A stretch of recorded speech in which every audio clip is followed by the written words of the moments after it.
Welcome back, everybody. I'm Jerry, and today I'm going to be going over the entire season of the 2024 Detroit Lions. I've been doing this with every team. Obviously, we're going through the NFC North first. So if you haven't seen my Bears and Packers videos, check those out. And even if you want to, I don't mind, skip to the end. See what I have for a record and what I have against each game, or if there's a particular team you want to see me talk about, skip through it. I'm fully not opposed to that. Obviously, just trying to get out as much information as possible, as early as possible for my predictions. I will be doing more predictions closer to the season later, but I do a score prediction as well as the winner and loser, and then kind of go over why I think the team will have this overall record. So stay tuned for that. But don't forget to like, comment, and subscribe. I'm doing one of these for every single team: NFC North, South, East, West, then AFC North, South, East, West, and then I'll do a full overview of the playoffs, as well as kind of a full season recap. I might even throw some stats in there. So let's get into week one. Lions, Rams. I have the Lions taking down the Rams. I think Rams are going to need to put it back together. Obviously, when you have Matt Stafford out, it can make everything a little bit more difficult. He's back supposedly, and no more problems with injuries. So he should be okay. Obviously, the Rams lose a big name on defense in Aaron Donald, who is going to cause problems. They can't really replace Aaron Donald. So Braden Fisk, Jared Verse, they're going to have to step it up. They acquire Cam Curl.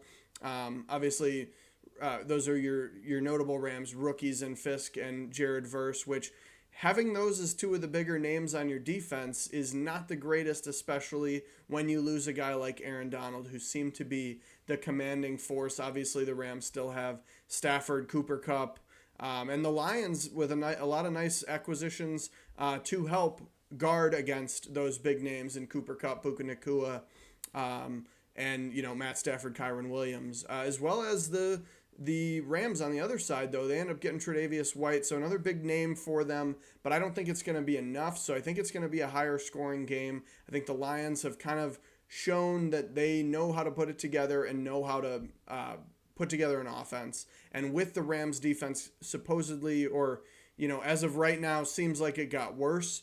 I think it would be very reasonable for the Lions to get 30 and a strong start to the season at home in a primetime game, so they take down that one. Next, Lions get to stay at home, play against the Buccaneers, who obviously Baker Mayfield starts to look better towards the end of last year. I just don't think they're good enough. You have some good weapons, but they in a not very good division last year, they still very close to even. And I don't know if they're going to be able to compete with an up-and-coming team and a team that really proved how good they are last year in the Lions.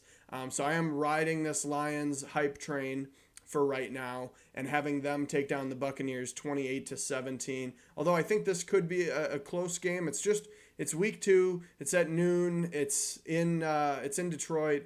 I just think Detroit's going to have the upper hand there, so I'm taking Detroit 28-17. Next, Detroit Lions go to Arizona to play the Cardinals in a 3:25 game. Obviously, the big name that the Cardinals get is Marvin Harrison Jr. Again, I don't think that's going to be enough. You have some nice pieces over there on the defense of the Lions that are going to make it hell for the Cardinals, and I don't think they're going to put everything together. Obviously, another name they get is Zay Jones, helping out in the wide receiver department.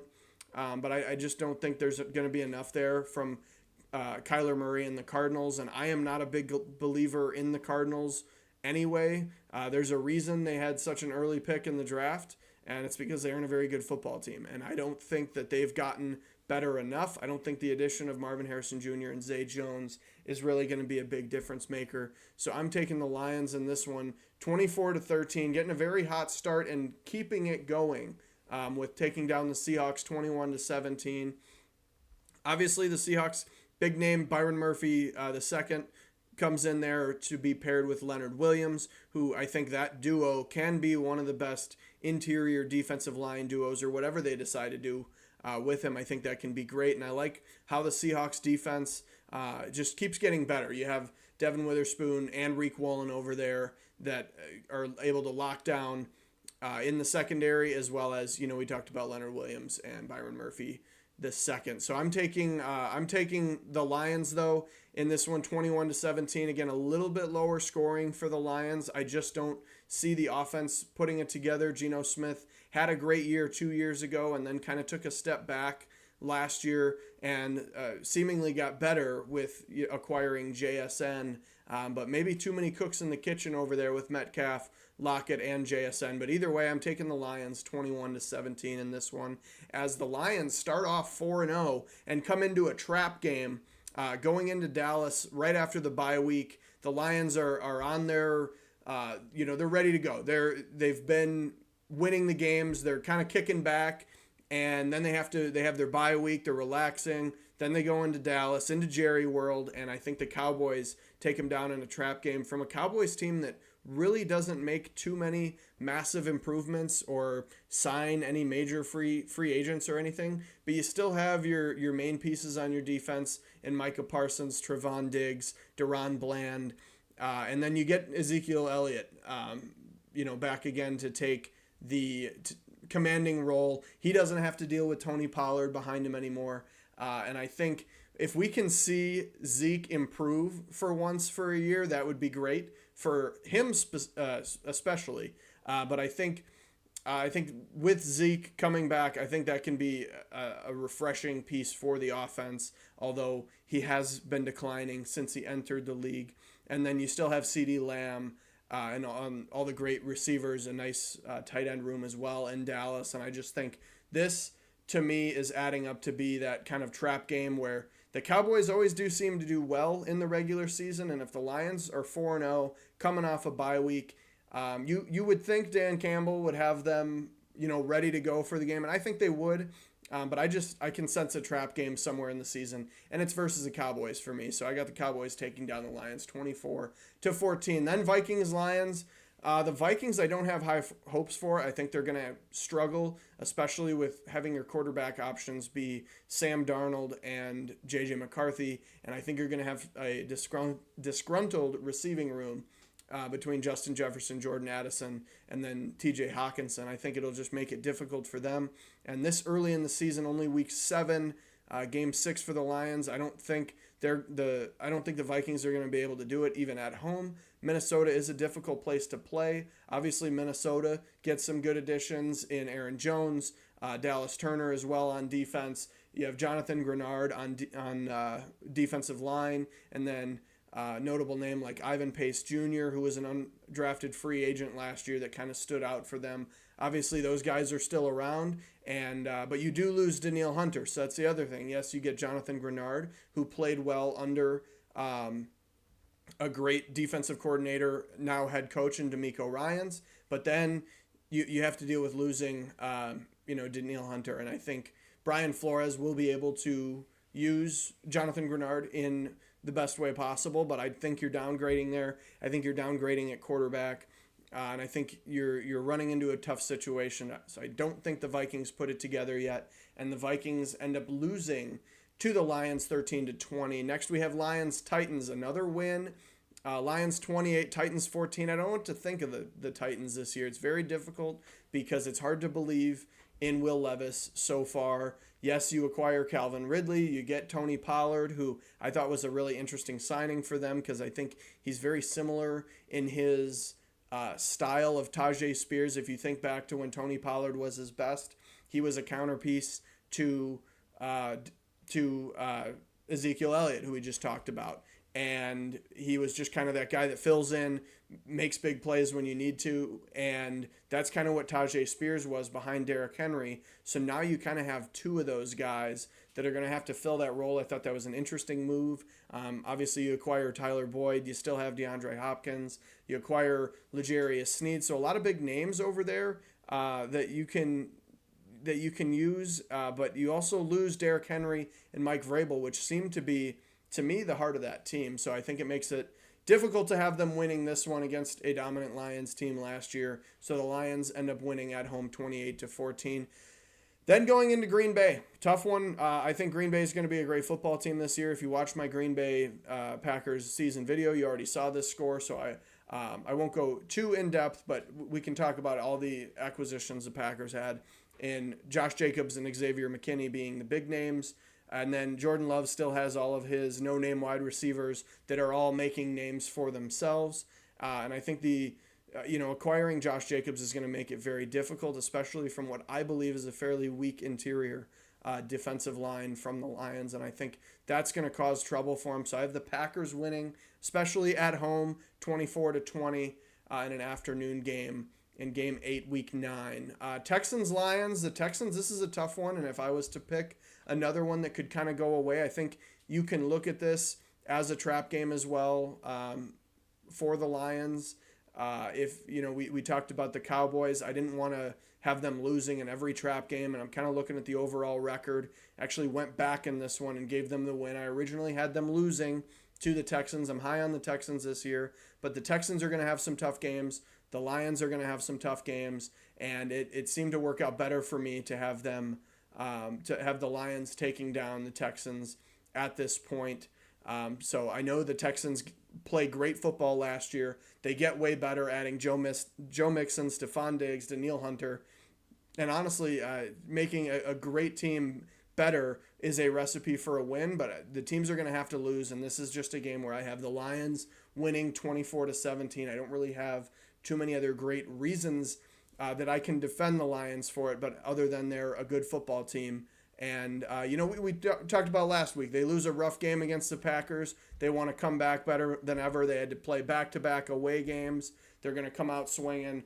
It's a primetime game, so they're taking down the Texans 24-17 in Houston. Next, we have the Lions versus the Jaguars. I just have this one as a low-scoring game. I think this was an odd one to pick to have a low-scoring game, but I think could be a tough one. I was kind of trying to put the stats together for like the scores throughout the seasons, and I went, wow, I had the Lions with a lot of high scoring games. They're not always high scoring games, so there had to be some that are a bit lower, and I just decided to pick the Jaguars. I think there's going to be some of those games where the Lions just can't put it together, and I'm touting this as one of them. The Jaguars do have some pretty notable names on their defense as far as Foyesade Oluokun and Eric Armstead. Not too much past there. Jaguars fans would probably be mad at me for saying that. But I do have the Lions still getting a win. I just think Lions are bound to have some lower scoring games, and for average purposes and win-loss purposes, I have the Lions winning, but only 17-14 in a close one against Trevor Lawrence and the Jaguars. This is another game where, maybe Jared Goff has an off day and throws a couple interceptions. Happened against the Bears last year. Still ends up getting a close game win in the final moments. Doesn't really have a great game. They get the win in the win column there, the W in the win column, and it just doesn't look like a good game though. And I think this could be one of them. Lions 17, Jaguars 14 as I ramble on. Colts Lions, we get back to a little bit higher scoring game. I really like what the Colts have to offer, especially getting a clearly, well shown and a proven backup is the word I was looking for in Joe Flacco to back up Anthony Richardson. I think can teach great lessons as far as throwing the ball, which unfortunately we didn't get to see a whole lot of Anthony Richardson yet last year. But I think if anybody can help with throwing the football and showing a young player how it's done, I think Joe Flacco can definitely do that. So I've got the Colts hanging in there for this one and keeping it close, but the Lions still getting the win 28-24. I just still think that the Colts have a good football team. If you look at Anthony Richardson, you have the targets in Michael Pittman, Josh Downs, Adonai Mitchell, still have Alec Pierce, so plenty of weapons over there. And Jonathan Taylor, I just think there's enough weapons that they can keep in the game, but not necessarily win the game. So the Lions win 28-24 in Indy. Then we move on to the Bears-Lions. If you watched my Bears video, obviously you saw this score already. I think this one just in Detroit, this is on Thanksgiving. The Lions versus the NFC North typically lose on Thanksgiving. And with that being said, I think that trend continues. I think I heard that they were 0-8 in their last 8 games against the NFC North, and I see them looking to make it 0-9. I think we're at week 12 with Caleb Williams at this point in the Bears, and I think he's gained some rapport with Keenan Allen, DJ Moore, Rome Odunze, Cole Kmet, all the necessary targets.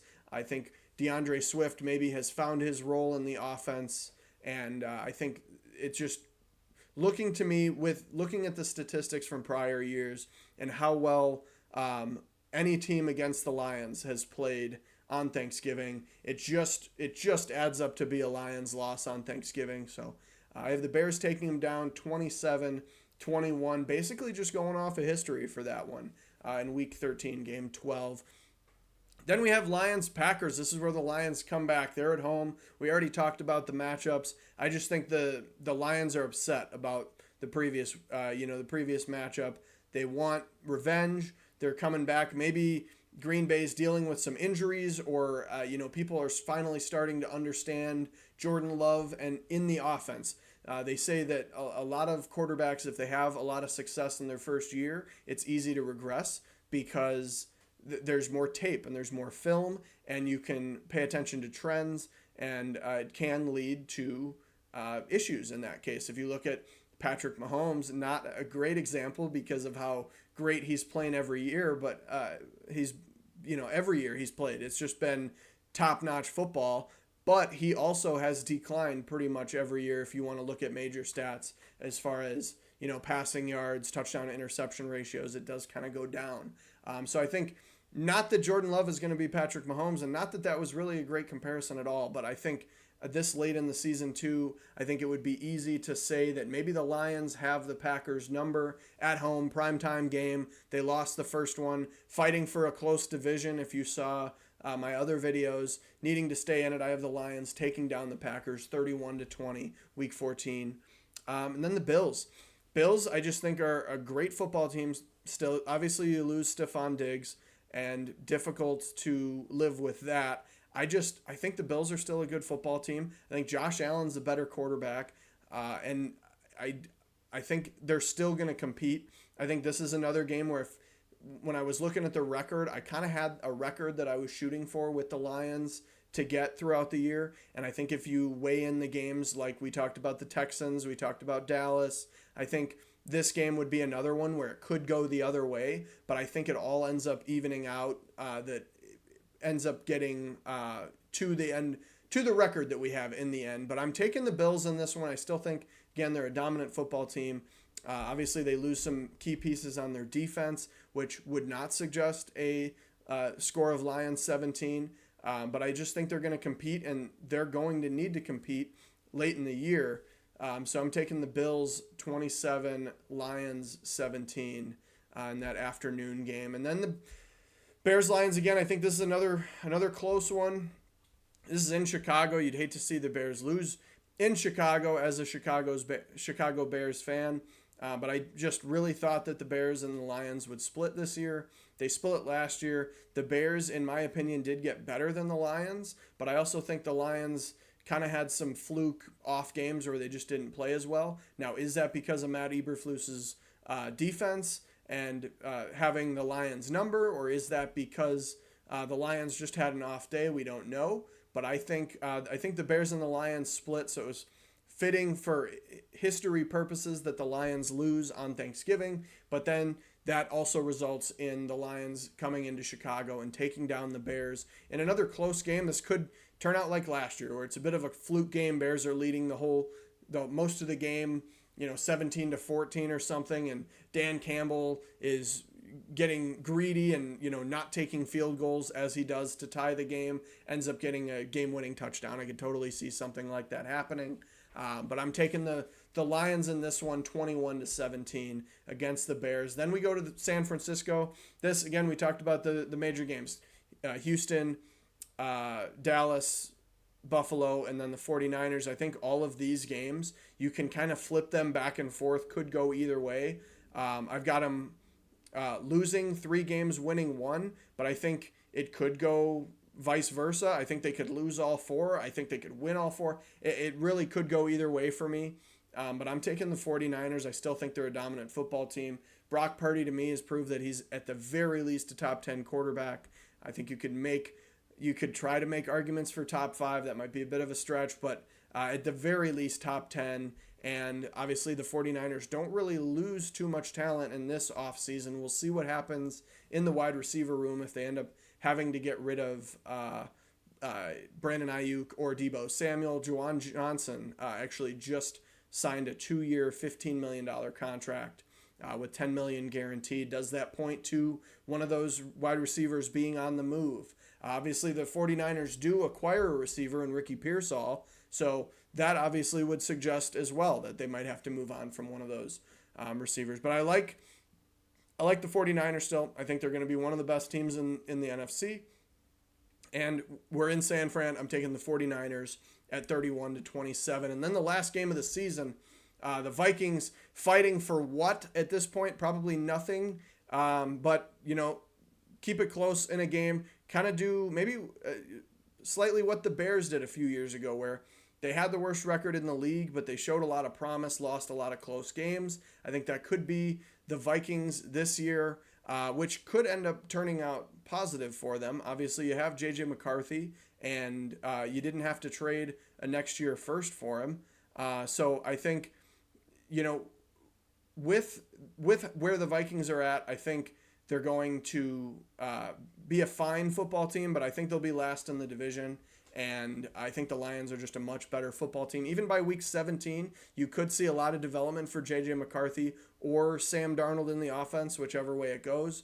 But I just don't see the Vikings being that great of a football team this year. And I have the Lions winning 24-21 against the Vikings. And then moving on, yes, this is the record, 12-5. Or 12-5 is not the score. That is their record. I have them going 12-5.